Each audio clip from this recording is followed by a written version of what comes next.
Elections వస్తూ ఉన్నాయి కదా, ఎలక్షన్ ఎవరికి వెళ్తే బాగుంటుంది అనుకుంటున్నారు తల్లి? ఇప్పుడు ఎవరితే మనకు అన్నం పెడుతున్నాడు వాడే గెలవాలి. ఎవరు పెడుతున్నాడు? రాషన్ బియ్యం మొట్టి ఎవరు ఇస్తున్నాడు? ఎవరు ఇస్తారు? వాళ్ళు గెలవాలి. 4000 పెన్షన్ ఇస్తా అన్నాడు కదా, రేవంత్ రెడ్డి వస్తా ఉందా? ఎవరు?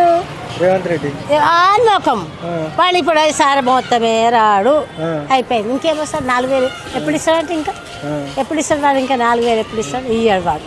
వాడు ఉండనే ఉంటాడు, పోతాడు ఉండడు. మనకైతే ఇప్పుడు రేషన్ బియ్యం ఎవరు ఇస్తున్నారో మనకు ఆడే మంచిగా ఆడే వస్తాడు. ఇప్పుడు ఆడే గెలుస్తాడు.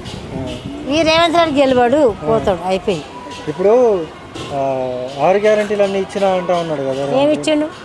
ఏమి ఇచ్చిండు? చీరలు రాలేదు తల్లి. ఆడు ఎవరికి ఇచ్చిండు? ఏ సందులో పెట్టిండు? ఎవరికి ఇచ్చిండు? ఎక్కడ కనబడుతున్నాయి బతుకమ్మ చీర? 2500 ఇస్తాడు ప్రతి మహిళకి. ఏమి ఇవ్వలేదు, అది కూడా లేదు. అది కూడా ఇంకెవరన్నా ఇట్లా మీరు ఇంకెవరన్నా అడుగుతుంది చెప్తారు, వాళ్ళే చెప్తారు. ఆడన్నీ వట్టి మాటలే. ఈ సంవత్సరం ఉంటాడా ఉండడా అంతే, ఇది ఒకటే మాట. ఈ సంవత్సరం ఉండి వచ్చిన పోతాడు, ఉంటాడు. మనకైతే ఇప్పుడు ఎవడైతే రేషన్ బియ్యం ఇప్పిస్తాడో వాళ్ళు గెలుస్తాడు, వాడే ఇది ఉన్నాడు. కానీ ఇప్పుడైతే వీడైతే రేవంత్ రెడ్డి అయితే ఏం చేయలేడు, ఏమి కాదు, మనతో ఏమి కాదు.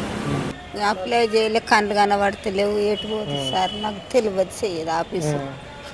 ఇప్పుడు కాంగ్రెస్ పార్టీ అధికారంలోకి వచ్చి 2 సంవత్సరాలు అయితే ఉంది. ఎట్లుంది తల్లి పరిపాలన? ఏమి ఎట్లుంది నాకేం తెలియదు బిడ్డ. అక్క తెచ్చుకుంటారు మస్తు, పింఛన్లు మస్తు తెచ్చుకుంటారు, కానీ నాకు తెలియదు. అడిగినరా? ఇప్పుడు ఓట్లు అడగడానికి వస్తా ఉన్నారు కదా, వాళ్ళని అడిగినరా? అడగలే. ఏమంటా ఉన్నారు? ఏమంటారు? ఎవరు అడుగుతారు? పింఛన్ ఇస్తారు గిట్ల నీ గుర్తున్న వాళ్ళకు చెప్తే పింఛన్ వచ్చిందంటే రాలేదమ్మా, నేను పోలేదు, టెస్ట్ చేసుకోలేదు అంటున్నా అంతే. గవర్నమెంట్ పింఛన్ నాకు రాదు. మా ఆయన చచ్చిపోయిండు, ఆయన తోటి అంత. ఇప్పుడు కాంగ్రెస్ పార్టీ అధికారంలోకి వచ్చింది 2 సంవత్సరాలు అవుతుంది. 6 గ్యారెంటీలు ఇచ్చినా ఉంది. అన్ని సన్న బియ్యం, బతుకమ్మ చీరలు అన్నీ వస్తున్నాయి తల్లి.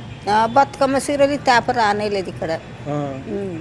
బియ్యం రాలే, బతుకమ్మ చీరలు రాలేదు, ఇవన్నీ లేదు. ఇక్కడ ఎలక్షన్లు వస్తూ ఉన్నాయి కదా, కేసీఆర్ వస్తే బాగుంటుంది అనుకుంటున్నావా, రేవంత్ రెడ్డి వస్తే బాగుంటుంది అనుకుంటున్నావా? ఇక ఎవరన్నా అయింది అట్లా, వాళ్ళ అదృష్టం అంతే. మరి వాళ్ళ అదృష్టం పలికితే ఎవరన్నా వస్తారు. మనం ఎట్లా చెప్తాం? దేవుని బిడ్డలమ్మా మనం.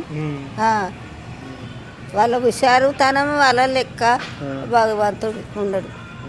నువ్వేమనుకుంటున్నావు తల్లి? ఎవరికి వెళ్తే బాగుంటుంది అనుకుంటున్నావు?